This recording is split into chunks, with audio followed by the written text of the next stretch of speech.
Eh bien, les Gaunes, on va continuer le travail sur ce Solex chinois. Alors, vous le savez, on a démonté le moteur qui était HS.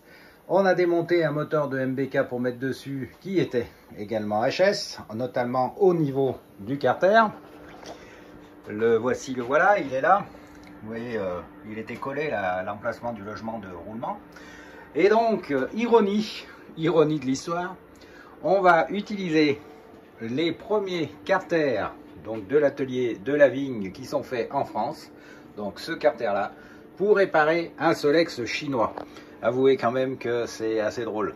Bon, alors le carter, quand vous le recevez chez vous à la maison, il est équipé de son roulement comme ça. Là, il brille, hein, et il vous éblouit. Et puis bien sûr il est fourni aussi avec le joint spi qui va à l'arrière et puis les petites tiges là pour la pompe, et on va voir ça au fur et à mesure qu'on va remonter ce moulin. Comme ça vous verrez comment se montent les pièces d'origine d'un moteur de Solex sur ces nouveaux carters atelier de la Vigne. Voilà. Pour le reste, eh bien les différentes pièces du moteur MBK qui étaient récupérables ont été nettoyées et préparées. Le volant magnétique qui est là-bas du MBK qui était tordu, les ailettes cassées, je le laisse de côté pour l'instant. On va utiliser le volant du chinois, là. J'espère que ça se monte. On va mettre de côté aussi l'allumage interrupteur du MBK pour monter l'allumage électronique du chinois, parce qu'il fonctionnait, donc voilà. Et là, eh bien, j'ai mis des nouvelles garnitures à l'embrayage du MBK parce qu'elles étaient quand même assez usées, et là c'est en train de coller. Alors pour coller des garnitures d'embrayage qu'on trouve à la boutique, on trouve aussi à la boutique de la colle araldite. C'est génial pour ce genre de choses. Vous le mettez et vous le laissez sécher à peu près 12 heures, tranquille. Et si vous avez le tambour d'embrayage, vous le mettez à l'intérieur, c'est encore mieux parce que ça sert évidemment bien les choses pour coller tout ça. Voilà. On a préparé également ici la culasse. Elle a été rodée avec la fraise là qu'on vend aussi à la boutique de l'atelier de la Vigne. Donc rodée et puis bien sûr réglée. Donc il y a toutes les pièces pour remonter ce moteur donc de c'est un 4006, hein, les moteurs, les Solex chinois. On va donc monter ce moteur 4006 et on va voir ce que ça donne au fur et à mesure. J'oubliais bien sûr vous dire comment il va être remonté. Alors avec ce type de carter, ça serait dommage de partir de l'onde d'origine. On va le monter en stage, donc 39,5, finition perf noire. Et là, vous voyez, la pipe race est en train de se coller au carburateur avec donc du sel roulement. Du sel roulement. Donc là, elle est en position. On va attendre là aussi que ça colle donc une douzaine d'heures avant d'attaquer à remonter tout ça. Le cylindre 39,5 perf, eh bien, il est au four pour l'instant, parce que vous savez que nous, si vous le souhaitez, on fait une finition noire, c'est-à-dire on les repeint en noir avec de la peinture haute température, et pour que cette peinture tienne plus, eh bien, on la passe au four 10 minutes à feu vif. Voilà, comme ça résiste beaucoup mieux après à toutes les agressions, l'huile, l'essence, etc. Voilà, et bien si vous voulez, on va arrêter les blabla et on va monter tout ça au fur et à mesure. Bon les amis, comme promis, un petit point sur le montage de ce carter. Donc tout s'est bien monté, que ce soit le bloc galet comme l'embrayage et la platine. Il faut savoir que le joint spi, au fond, eh bien, il s'enfile vraiment un petit peu en force. On appuie avec un petit poinçon ou un tournevis, sans bien sûr blesser le joint spi. Ça se monte vraiment en force, comme sur les moteurs de mobilette, par exemple. C'est beaucoup moins lâche que sur un carter de Solex, donc ça sera bien, je le répète, pour l'étanchéité et la poussière. De la même façon, le galet, il faut le pousser un petit peu pour qu'il rentre dans le joint spi pour que tout ça se mette bien en place. Alors j'ai huilé un peu, ça va beaucoup mieux. Et là, c'est bien positionné. Voilà. J'ai serré aussi le tout. Alors au fur et à mesure que je montais, je regardais si le vilebrequin tournait bien et si le galet fonctionnait bien. Et puis j'ai fini par la platine d'allumage en mettant des BTR pour moderniser un peu le tout. Et j'ai vérifié après blocage. Donc le vilo, il tourne bien librement. Bon, bah, il est un peu plus dur parce qu'il a effectivement ses deux roulements neufs, mais ça c'est tout à fait normal. Et de la même façon, le galet, lui, eh bien, il n'a pas non plus de point dur, il tourne, donc on va voir en prise. Mais là, pour l'instant, pas de souci particulier. On continue le montage, donc montage de l'allumage électronique avec le fil. Donc pas de problème, ça se monte bien sur la platine du Motobécane, mais ça on s'en doutait puisque les allumages électroniques que l'on vend ressemblent à ces modèles-là, donc ça devait se passer correctement.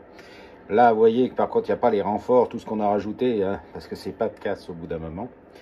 Et puis donc la petite languette, voilà, tout est mis. On va mettre le volant chinois, voir si ça frotte pas. Et puis bien sûr on va terminer de vérifier bien sûr s'il y a du jus à la bougie et terminer de fixer le fil avec le coupe-bout et sa petite plaquette ici. Alors j'ai remonté l'allumage. Pour tester l'allumage, j'ai un petit truc qui est pas mal, c'est ça, ce testeur d'allumage qui est en vente à la boutique de l'atelier. En fait, vous le mettez sur la bougie ou comme ça, hein, et puis vous faites tourner. Et vous voyez bien là qu'il y a de l'allumage, donc ça pète bien fort. Donc voilà, pas de souci. Un petit truc bien sympa. Alors j'ai une petite explication de l'utilisation de ce testeur parce que c'est pas mal quand les moteurs sont tout montés avec bougie en place, tout ça. Donc vous mettez votre testeur ici, vous faites tourner le moteur comme vous voulez, à la pédale, à la main. Si le testeur a une étincelle, eh bien ça veut dire que votre bougie est morte et que l'allumage est bon. Si votre testeur n'a pas d'étincelle, eh bien ça veut sans doute dire que l'allumage n'est pas bon ou mal réglé. Et ou que la bougie est morte aussi. Ça peut être les deux par contre après. Mais dans un premier cas, il faut aller voir l'allumage parce que vous n'avez pas d'allumage du tout là. Voilà, j'espère que j'étais assez clair dans les explications. C'est un truc qui vaut pas cher. Et en balade, franchement, c'est pas mal. Parce que quand vous avez une panne et que vous subodorez que c'est l'allumage ou votre bougie, au lieu de changer la bougie, vous mettez ça. Et puis vous avez tout de suite la réponse. Voilà, voilà. On va continuer le montage. Alors je vais mettre le petit teuton là qui tient le fil, la vis coupe-bout en fait. Hein. Et puis on va passer de l'autre côté pour commencer à monter donc le cylindre. Avec des petites particularités. Enfin des petites particularités. Avec quelque chose bien sûr à faire avant de monter le cylindre. Mais là c'est une évidence, on va faire. Bon, on va voir ça rapidement. Je vais remettre la pige de calage, bloquer le volant magnétique comme ça et finir d'installer le fil comme ça. Je n'oublie rien du côté allumage. Ça c'est important parce que quand on fait tout un peu comme ça, d'un côté on part de l'autre, etc., on peut oublier certaines choses, il faut faire ça méthodiquement. Donc l'allumage, on sait qu'il y a de l'allumage. On va donc bloquer le volant, parce qu'on n'a pas besoin de le redémonter pour éventuellement déceler une panne. Et on va fixer ce fil, sinon il va nous embêter après, là, vous voyez, quand on va continuer le travail. Alors voilà, j'ai mis la vis coupe-bout. Alors la différence avec les autres moteurs sur la vis coupe-bout, vous voyez là, je montre l'autre carter. Hop, il y a un petit teuton en face qui permet de passer les fils entre les deux. Donc là, il n'y a pas le petit teuton, c'est pas facile à usiner en fait, ce petit machin. Coulé, ça c'est un bloc coulé, hein, donc c'est pas pareil, c'est un moule. Et là, c'est de l'usinage sur un bloc complet de carter moteur. Donc à partir de là, eh bien, vous avez des choses qu'on peut faire facilement et d'autres non. Donc vous mettez votre vis coupe-bout, c'est important dessous, parce que ça permet de couper la boue justement et de la faire tomber quand il y en a trop. Et vous mettez la plaquette et puis ce que vous faites, avec un petit maillet, vous la repliez un petit peu. Voilà, comme ça, elle sert en fait de fixation au fil pour pas qu'il saute. Vous voyez, là, ça va très bien et ça suffira amplement pour que le fil ne se balade pas pendant que vous allez rouler. Voilà, le petit truc. Bon, on va passer de l'autre côté. Alors, de l'autre côté, une chose à faire, c'est bien sûr de récupérer les goujons moteurs de l'ancien carter, parce que là, bien sûr, ils n'y sont pas. Donc, pour démonter un goujon moteur, je vous l'ai déjà expliqué, hein, je crois, dans certaines vidéos, on met un premier boulon qu'on visse, on met un deuxième boulon qu'on visse contre le premier, et puis on desserre le premier qu'on a mis pour enlever le goujon. Ou alors, beaucoup plus simple, vous achetez deux goujons neufs à la boutique de l'atelier, et vous embêtez pas à récupérer les anciens. Et si les anciens sont foutus, n'hésitez pas à en mettre des nouveaux. Allez, on va récupérer ces goujons, on va les installer. Et puis je reviens vers vous après. Alors enlever les goujons, c'est de ça dont je vous parlais. Hein. Les deux écrous, vous voyez. Et puis on dévisse le second. Et normalement, hop, vous récupérez le goujon. Voilà. Alors on le nettoie, on le dégraisse. On met un petit peu de sel bloc. Et hop, on le revissera de la même façon ici. Avec par contre, eh bien, le boulon du haut. Voilà. On va récupérer le deuxième. Voilà, on a mis le premier. Donc on a mis ça avec du sel roulement. Et bien sûr, on essuie l'excédent là. Sinon, ça va faire un pâté au goujon, au pied du goujon. Et il y aura une mauvaise... comment dire, ça peut faire une petite fuite là parce que le joint peut être déformé. Ça durcit ça hein, à la force. Bon, on va démonter le deuxième et on va l'installer. Voilà, on a remis les deux goujons sans problème. Alors, juste un petit truc, si des fois sur votre ancien carter, le goujon a du mal à sortir, ne forcez pas, chauffez un petit peu avec un bleuet ou un décapeur thermique et ça viendra tout seul. De la même manière, donc quand vous les vissez ici, vous les vissez jusqu'au fond là, de ce filetage, point. Il n'y a pas de souci. Vous voyez, il n'y a pas de problème, ça a été monté bien correctement. Maintenant, on va remonter, j'allais dire traditionnellement, le maneton, la bielle et puis le carter moteur. Je vous ferai le carter latéral, pardon. Je vais vous faire voir ça par étape. Allez, on est à nouveau sur notre... Je vais vous mettre un peu de lumière, oui, peut-être mieux. Oh, ça va être beau. Voilà. Donc, montage bielle carter traditionnel, hein, pas de souci particulier. Ça s'enfile bien. J'ai mis, vous voyez, des vis plus modernes pour moderniser l'ensemble hein, du moteur. Donc là, ça en fait partie. Puis les anciennes étaient vraiment foirées. Une bielle race également, tout simplement parce que l'ancienne bielle était HS. Alors elle était en fait le roulement de la tête de bielle avait été changé par un roulement de taille inférieure. Ça avait usiné à la fois le maneton et le roulement. Donc il y avait beaucoup de jeu. Alors dans ce sens c'est pas très grave, mais il y avait du jeu donc de haut en bas et ça c'est pas bon parce que ça fait taper en haut. Donc ça a été la bielle a été changée également. Le montage des joints, sans problème non plus. Utilisez des bons joints. Hein. Là, c'est des joints perf qu'on trouve à la boutique de l'atelier de la vigne. Il n'y a pas de souci. Ça se trouve en pochette, ça se trouve à l'unité. Et c'est de la bonne camelote, donc faut en profiter. On va continuer à monter la suite, mais là, normalement, il ne devrait pas y avoir de problème particulier puisque ça n'a plus aucun lien avec le carter. Donc, ça va forcément s'adapter.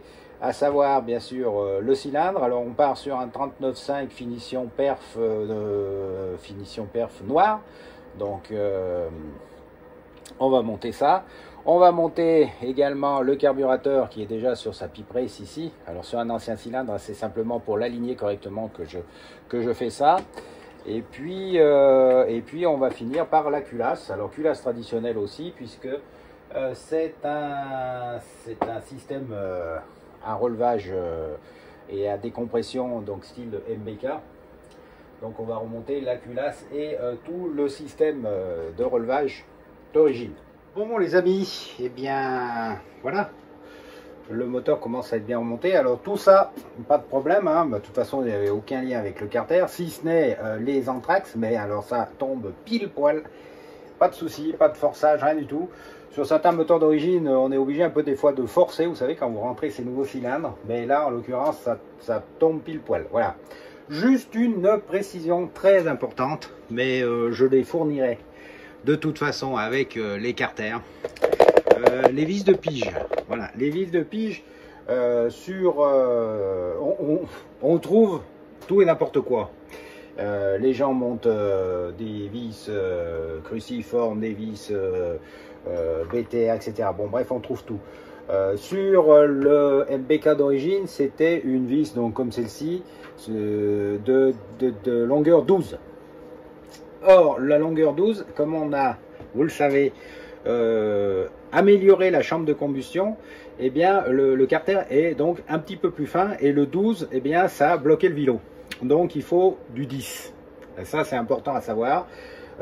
Du coup, moi, je le sais, je vais le fournir avec le kit carter. Donc, comme ça, vous aurez le carter avec son vélo quand même, son roulement monté, collé, il n'y a pas de souci. Et vous aurez donc une vis de pige avec sa petite rondelle en cuivre en 10 de longueur, comme ça, pas de problème, ça ne coince pas. Si vous n'avez pas cette vis, mettez-en une donc de 10 en longueur maximum. Sur les moteurs d'origine autre que MBK, j'ai regardé, c'est du 8-10, donc ça passe. Sur certains moteurs, bah, ça a été perdu, on a mis n'importe quoi, donc si vous la vissez et que ça tourne plus, bah, vous savez que c'est ça, hein, donc vous mettez du 10. Et puis voilà, mais comme ça sera fourni, bah, vous n'aurez pas à réfléchir, entre guillemets, vous utiliserez celle qui est fournie avec le carter. Donc voilà pour ça, le seul petit anecdote, entre guillemets, que j'ai pu avoir sur ce remontage là. Je vais maintenant passer au montage donc de la pipe race que je vais donc mettre avec le carburateur, et puis je passerai au montage de la pompe à essence.